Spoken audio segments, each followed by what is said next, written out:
오늘 은혜 받으실 말씀은 시편 109편입니다. 시편 109편 1절에서 4절의 말씀이 되겠습니다. 시편 109편 1절로 4절까지 말씀 한 목소리로 합독하겠습니다. 내가 찬양하는 하나님이여 잠잠하지 마옵소서. 그들이 악한 입과 거짓된 입을 열어 나를 치며 속이는 혀로 내게 말하며 또 미워하는 말로 나를 두르고 까닭없이 나를 공격하였음이니이다. 나는 자랑하나 그들은 도리어 나를 대적하니 나는 기도할 뿐이라. 아멘. 이 말씀으로 기도만이 답이다라는 제목으로 은혜 말씀을 나누겠습니다. 성경을 읽다가 당황되는 그런 구절들을 발견하죠. 되게 당혹스럽다, 이게 내용이. 이런 내용들 있지 않나요? 소돔과 고모라가 멸망받을 때에 롯과 두 딸들이 피합니다. 그러다가 큰 딸이 제안을 하잖아요. 인종이 전파를 해야 된다. 미션을 갖습니다. 그렇게 해서 아버지 술을 먹여서 아기를 갖게 하자. 이게 유교 문화권에 산 사람이 읽으면은요 기겁을 해요. 성경에 무슨 이런 내용이 있냐? 이런 내용들이 비일비재하게 막 이렇게 일어나지 않습니까? 근데 오늘 읽었던 내용은 이 다윗이 기도하는 시인데 그 기도 내용을 보면은 저주를 퍼붓습니다. 성경에는 저주하지 말라고 그랬는데 저주를 막 퍼붓어요. 어떻게 이럴 수 있을까? 이렇게 해도 되는 건가? 이런 생각을 갖게 되지 않습니까? 그런데 다윗이 기도한 내용이 오늘 109편에 기록된 겁니다. 얼마나 간절했던지요. 하나님 잠잠하지 마옵소서. 원수가 나를 괴롭힙니다. 가만히 계시면 안 됩니다. 일어나셔서 귀사대기를 때리든지 뒤통수를 치든지 넘어뜨리시옵소서. 이런 것을 마구 지금 퍼붓고 있는 거죠. 이 시편 109편을 쭉 읽어보면은 우리 마음에 있는 것들을 어떻게 관리해야 되고 하나님 앞에 나와서 기도해야 되는지를 가르쳐 주는 내용입니다. 힘들고 어려우실 때에 속이 상하시고 또 원수들이 막 판을 치고 모함하고 막 이런 고통을 주는 이런 상황에 처해 있을 때 또 어떻게 내 앞날에 내 스스로 할 수 없이 그냥 깜깜하게 그냥 막혀 있고 보이지도 않고 이런 상황에 있을 때 시편 9편 한번 쭉 읽어보세요. 어떻게 이런 상황 속에서 하나님 앞에 기도해야 되는지를 말씀하고 있습니다. 어떻게 하라고 이야기하죠? 오늘 두 가지로 살펴보겠습니다. 첫째로 감정을 토해내라는 거예요. 기도할 때에. 세상 살면서 당하는 감정이 많이 있잖아요.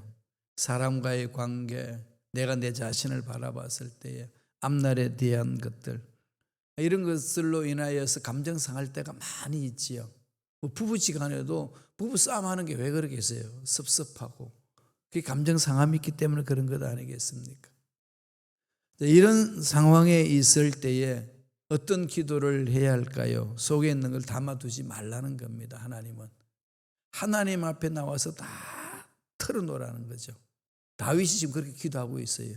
1절 보실까요? 다 같이 우리 한 목소리 읽겠습니다. 내가 찬양하는 하나님이여 잠잠하지 마옵소서. 잠잠하지 마옵소서라는 것은 내 문제에 대한 잠잠하지 마옵소서. 그 기도도 있지만은 저 악한 것들이 판을 치고 나를 그냥 괴롭히는데 가만히 두지 마옵소서. 한 대 갈겨 주소서. 이런 기도를 하고 있는 거예요. 속에 답답한 것들 다 털어놓습니다. 속이 얼마나 그냥 이렇게 분노가 있고 막 억눌림이 있으면은 이걸 하나님 앞에 나와서 기도하겠습니까? 그 반면 하나님은 다 받으신다는 거죠. 토해내라는 겁니다. 속에 담아두지 말라는 거죠. 대체적으로 어떤 삶을 살다가 충격을 먹으면은요, 그 충격을 풀지 못하면 속이 이렇게 엉어리가 진다고 그러지 않나요? 근데 그게 나타날 때에 육체 속에 어떤 현상이 나타나느냐 하면은 이게 세포가 충격을 먹으니까 암세포가 발생한다는 거죠. 그걸 처리하지 못하면 그게 자란다는 겁니다. 속에 있는 걸 이제 털지 않으면 안 된다는 거죠. 어떤 모습이든지 어떤 상황이든지 세상 사람들은 털려고 노력하잖아요. 술을 마시고 또 너무 힘들으면 마약도 막 하고 그런 어려움이 있습니다만은 예수 믿는 우리들은 그런다고 그렇게 한다고 해결되는 문제 아니라는 걸 다 알잖아요. 어떻게 해야 되겠죠? 하나님 앞에 나와서 다 털어놓으라는 거죠. 6절을 보겠습니다. 다 같이 읽겠습니다. 악인이 그를 다스리게 하시며 사탄이 그의 오른쪽에 쓰게 하소서. 나의 적군은 악한 사람한테 당하게 해달라는 거죠. 나를 괴롭혔던 그 악한 그 사람, 더 악한 사람이 와가지고 그를 그냥 뒤 흔들어 버리게 하시고, 그러면서 뭐라 그럽니까? 사탄이 그의 오른쪽에 쓰게 하셨어. 그 입을 막아버리고 발목을 잡아버리라는 건 아니겠습니까? 7편은 이렇게 얘기합니다. 읽어볼까요? 그가 심판을 받을 때에 죄인이 되어 나오게 하시며 그의 기도가 죄로 변하게 하시며,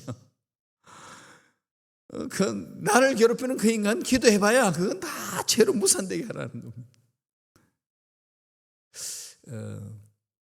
3.1 운동할 때, 대한민국 독립운동을 할 때에 이 일본 사람의 앞잡이가 되었던 그런 사람들이 있잖아요.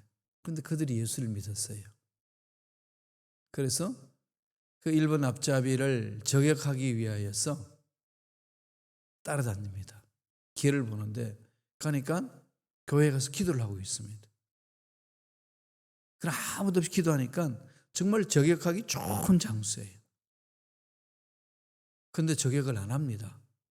그래서 놓쳤어요. 그래서 왜 그러냐고 했더니 저 인간이 기도할 때 죽으면 천국 갈까 봐. 그래서 적용을 못했다는 겁니다. 참 독립운동하는 운동가들의 마음이 그렇게 순수했어요. 참 마음들이. 지금 다윗은 어떻게 하는 겁니까? 기도가 상달되지 않게 해달라는 거잖아요. 죄로 변하게 하라는 거죠. 심판받을 때에 죄인이 되어 나오게 하소서. 하나님 심판대 앞에 서면은 죄인으로 취급받아서 멸망받게 된다는 겁니다. 우리는 기도할 때 죄가 용서되고 힘든 일이 풀리게 하옵소서 기도하잖아요. 다윗은 무슨 원수가 맺어져 있길래 기도를 하면서 그 인간이 죄인이 되어서 심판받게 하시고 구원받지 못하게 해달라는 기도예요. 죄가 되게 해달라고 기도합니다. 이런 기도 해본 적 있으세요? 그 다윗이 마음속에 응어리진 것들을 다 토해냅니다. 토설기도죠. 8절은 이렇게 이야기해요. 다 같이 읽겠습니다. 그의 연수를 짧게 하시며 그의 직분을 타인이 빼앗게 하시며, 빨리 죽게 해달라는 거고, 높은 관직 올라가게 되면은 그냥 빼앗기게 그냥 내려갈 수 있도록 하나님께서 밀어내게 하시옵소서. 생명도 단축하게 하고 관직에 들어가도 관직을 잃어버리게 하시고 사업을 해도 망하게 하시고 그럽니다. 그래서 그것으로 그냥 만족하지 못하니까 더 나아가서 이렇게 막 속에 있는 걸 다 털어놔요. 9절 10절에 이런 말을 합니다. 다 같이 읽겠습니다. 그의 자녀는 고아가 되고 그의 아내는 과부가 되며 그의 자녀들은 유리하며 구걸하고 그들의 황폐한 집을 떠나 빌어먹게 하소서. 어떠세요 여러분? 이 말씀을 읽으면은 이게 성경에 이런 기도를 하고 있다는 게 그죠? 충격이 아니겠어요? 전 이 109편 읽을 때마다 충격을 먹어요. 그 한편으로는 속에 문드러져 있는 거죠. 그래서 속에 있는 것, 나를 괴롭히는 그 인간의 가정은 완전히 황폐한 집이 되고, 자식들은 고아가 되고, 아내는 과부가 되고, 자식들은 직장 생활도 못하게 유리하고 다니고, 완전히 그냥 방랑생활하고 홈리스가 되게 해달라는 그 소리잖아요. 이 말은 다윗의 심정을 그대로 고백하는 거죠. 하나님 앞에. 안 숨깁니다. 감히 어떻게 이렇게 내봤습니까? 근데 이걸 안 내봤어도 내 속에 숨겨놓는다고 하나님이 모르시나요? 다 아시잖아요. 하나님 앞에 이걸 털어내라는 거죠. 그래야만이 환경을 이겨낼 수 있고 그 원수를 이겨낼 수 있음을 말해줍니다. 우리말에 빌어먹을 놈이라는 말이 있잖아요. 빌어먹을 놈.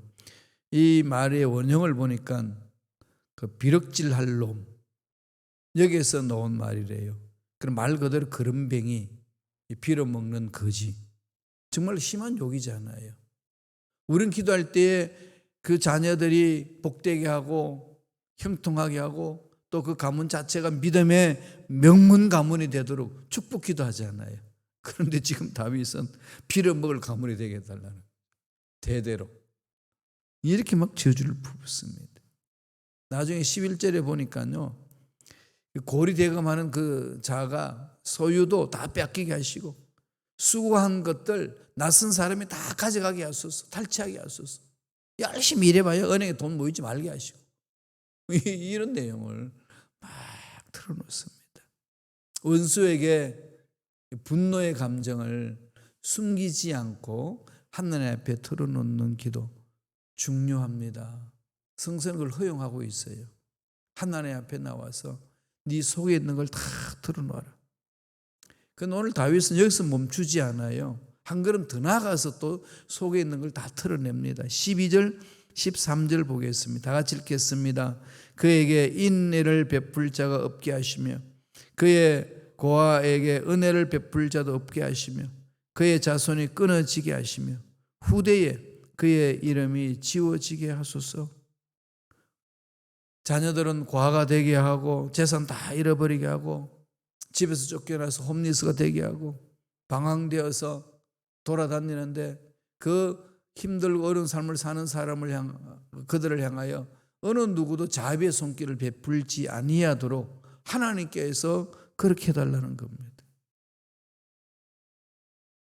다른 말로 말하면 무슨 말이죠? 씨가 말라버리게 하옵소서.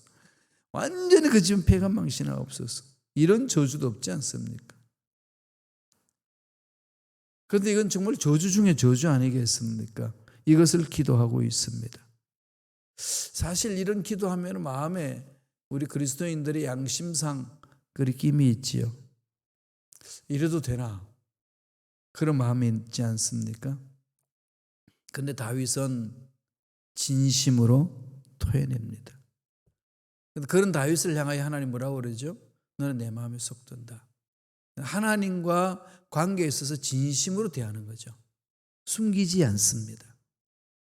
하나님 앞에 자기 마음을 숨기지 아니하고 다 털어냅니다. 어떤 원수겠어요? 가장 큰 원수는 사울 아니었겠어요? 그냥 평생 사울의 쫓김을 받았던 다윗입니다.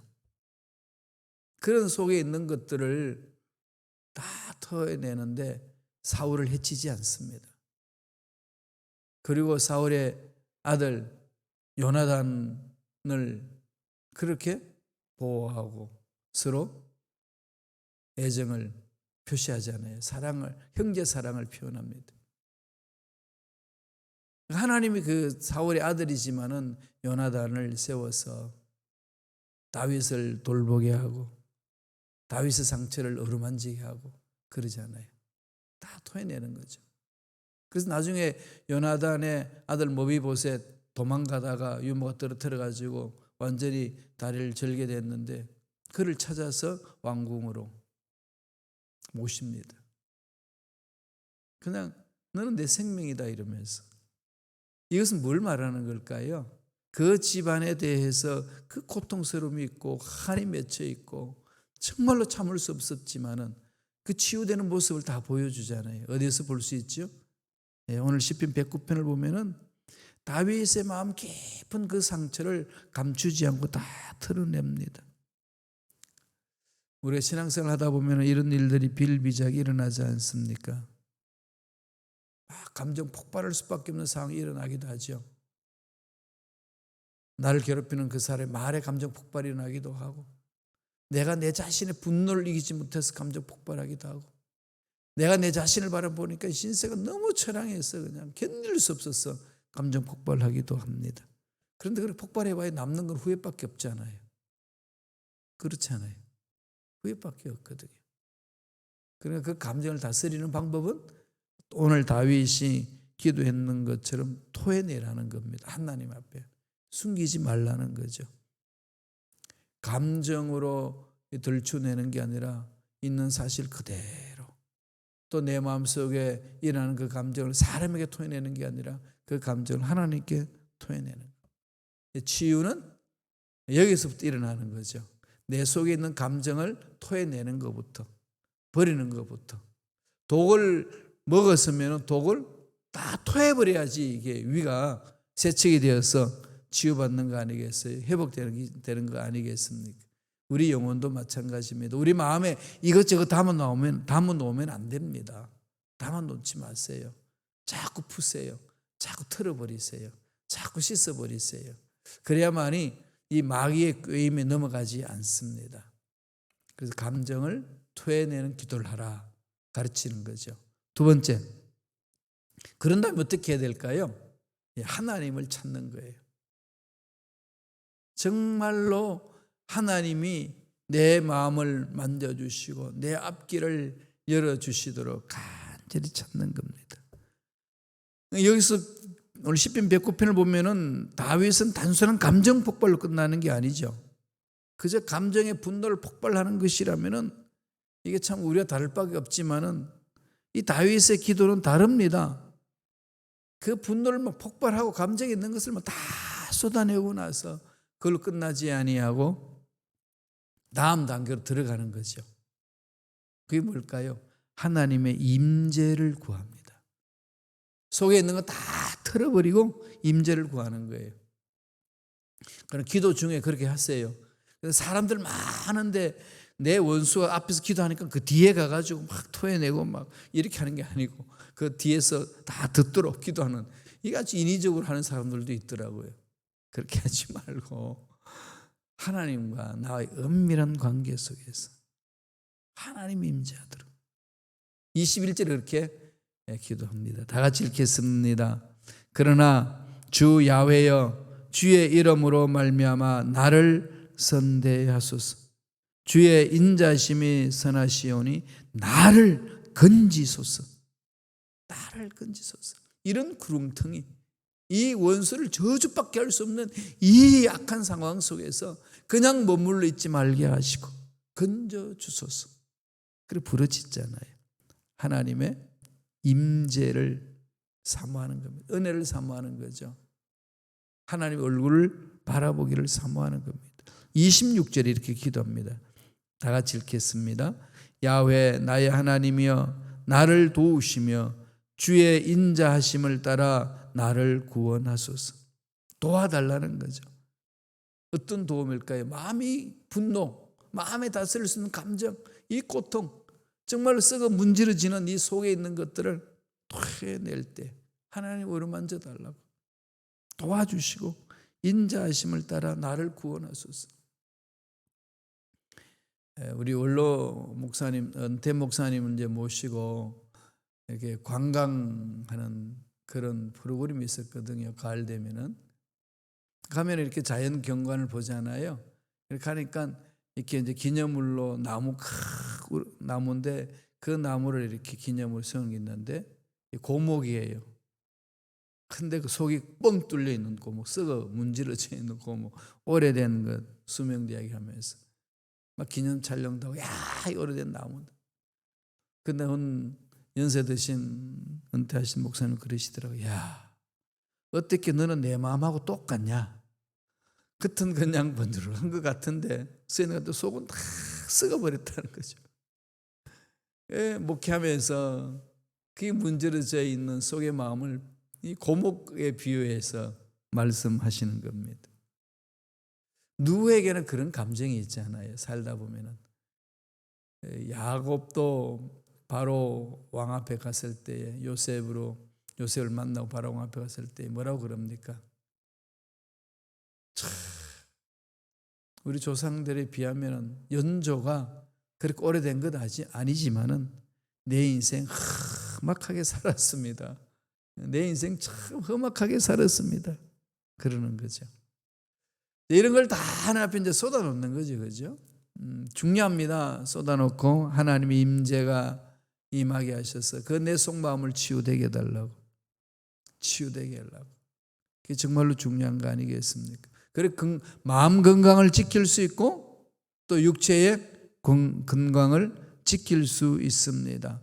하나님은 우리 상한 마음을 치유해 주시는 분이에요. 출애굽기 15장 26절에 뭐라고 말씀하시나요? 다 같이 읽어볼까요?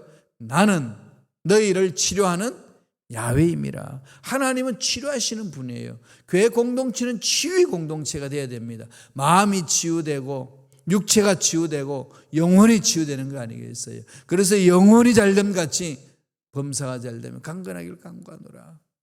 하나님은 치유하시는 분이니까 교회 공동체는 치유 공동체가 되어야 되는 거죠.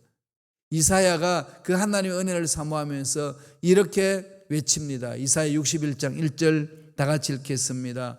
주 야훼의 영이 내게 내리셨으니 이는 야훼께서 내게 기름을 부어사 가난한 자에게 아름다운 소식을 전하게 하려 하심이라. 나를 보내사 마음이 상한 자를 고치며 포로된 자에게 자유를, 갇힌 자에게 노임을 선포하며.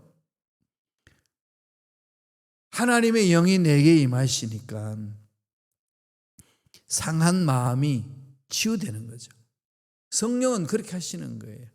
그래서 치유받을 때에 먼저 해야 될 일이 뭐죠? 회개하고 잘못된 걸 토해내고 또 내 마음의 분한 감정, 억울한 감정, 이 악한 감정들을 하나님 앞에 숨기지 말고 다 토해내는 거죠. 만져주십니다. 토해내는 것 정말로 중요합니다. 그래야만이 우리가 올바로 살아갈 수 있어요. 상한 마음을 사람에게 털어놓기도 합니다. 상담가에게 털어놓고 또 영적 지도자들에게 털어놓기도 하죠. 예, 그것도 유익이 돼요. 그러나 약간의 유익이지만은 온전하게 치유되지는 않습니다. 온전하게 치유되는 방법은 하나님 앞에 가져가셔야 돼요. 상한 감정을 하나님 앞에 가져가라. 그거를 밤에 잠잘 때까지 가져가지 말라는 거죠. 그대로 가져가면은요, 꿈자리도 싸나와요. 그죠? 그냥 별 꿈을 다 꾸잖아요. 빨리 정리하고 가셔야 돼요. 하루 일과를 보내기 전에 내 마음의 상한 감정을 털어내버리는 것. 그러면은 하나님 만져주시는 은혜를 체험할 수가 있습니다. 정말로 우리 인생에 있어서는 그런 것이 필요한 거죠. 다윗은 그것을 기도하고 있습니다. 오늘 시편 109편을 통해서 그걸 말씀하는 거죠. 속에 늘 털어내고 하나님 임재를 구하고 은혜를 사모하라. 하나님 만져주시는 손길을 기대하라. 부르짖으라는 거죠. 28절 보시겠습니다. 109편 28절 다 같이 읽습니다. 그들은 내게 저주하여도 주는 내게 복을 주소서. 그들은 일어날 때에 수치를 당할지라도 주의 종은 즐거워하리다. 이제 완전히 확 바뀌었죠. 완전히 전환이 일어난 거죠. 그가 저주하는 건 내가 저주합니다 이렇게 하다가 그들이 저주해도 주여 보살피사 나에게 복을 주시고 그들이 일어나서 나를 넘어뜨리게 할지라도 하나님께서 이 종을 보호하여 주옵소서. 기도하는 거죠. 다윗이 시편 23편에서 그러잖아요. 원수의 목전에서 상을 베풀어 주시며. 하나님을 신뢰하고 하나님을 바라보며 나아가는 자 하나님 책임져 주신다는 거지요. 오늘 시편 다윗의 109장의 저주의 기도의 핵심은 뭔가요? 상대방을 그냥 죽여버려 주시옵소서. 상대방이 그냥 멸망밖에 없어서 여기 포커스가 있는 것이 아니고 자기 자신의 회복이 있는 거죠. 시편 109편의 핵심은 내 마음의 치유에 있습니다. 치유하는 과정을 말하고 있는 거예요. 그래서 어떤 상황에 놓여져도 하나님 만져주시는 그 은혜를 풀어낼 수 있습니다. 이게 놀라운 기도의 힘이잖아요. 그래서 기도만이 답이 될 수 있습니다. 한을 풀어내셔야 돼요. 속에 있는 감정을 숨겨놓지 말고 하나님 앞에 토해내셔야 됩니다. 구체적으로 다윗이 이야기한 것처럼. 이게 이유로 말할 수 없지 않습니까? 표현할 수 없는 상황입니다. 그죠? 가문의 씨가 말라버리게 하옵소서. 자식들이 다 고아가 되게 하시고 자식들이 집을 떠나서 유리방랑하게 하시고 어느 누구도 그를 돌보는 자가 없도록 만들어 주소서. 이런 저주가 어디 있습니까? 막 그러니까 그만큼 분노가 차 있다는 거죠. 속에 막 말할 수 없는 분노를 그냥 하나님 앞에 다 토해냅니다. 토스를 하고 나서 하나님의 은혜를 사모하는 거죠. 임재를 사모합니다. 하나님 만져주시는 손길을 기다리는 거죠. 하나님께 집중하는 겁니다. 그 속에 치유가 있고 은혜가 있습니다. 날마다 하나님을 바라보시되 괜히 그냥 우리가 자비로운 척, 의로운 척, 아무렇지도 않는 척 이렇게 해서는 안 되잖아요. 하나님 앞에 솔직해야 됩니다. 하나님 마음이 아파요. 그죠? 하나님 마음이 정말 너무 아픕니다.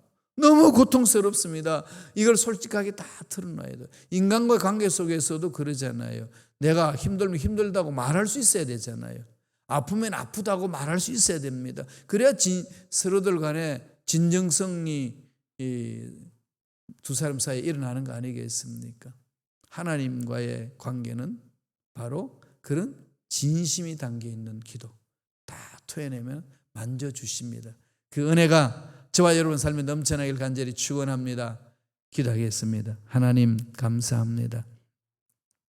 참으로 세상 살다 보면은 생각지도 않게 사람들 간의 관계도 깨어지고 또 마음을 괴롭힘을 당하고 마음이 상하고 한이 맺힐 때 있습니다. 주여 이 모든 것들을 다 주님 발 앞에 내려놓고 씻음 받기를 원하오니 우리 속에 있는 감정을 다 토해냅니다. 주께서 받아주시고 치료하여 주시고 회복시켜 주셔서 하나님이 기뻐하는 온전한 사람으로 회복되는 은혜가 넘쳐나게 역사하여 주시옵소서. 예수로 물으면 기도를 방해하고 믿음을 방해하고 우리 마음에 한을 풀지 못하도록 괴롭히는 모든 흑암의 세력들은 떠나갈지어다 사라질지어다. 머리부터 발까지 모든 질병도 깨끗하게 치유함을 받을지어다. 은혜에 감사하여 예물 드립니다. 드린 손길 기억해 주시고 복되게 하여 주시고 하는 일들마다 잘 되는 은혜가 넘쳐나게 축복하여 주옵소서. 감사와 찬양을 드리옵고 예수님 이름으로 축복하며 기도드리옵나이다. 아멘.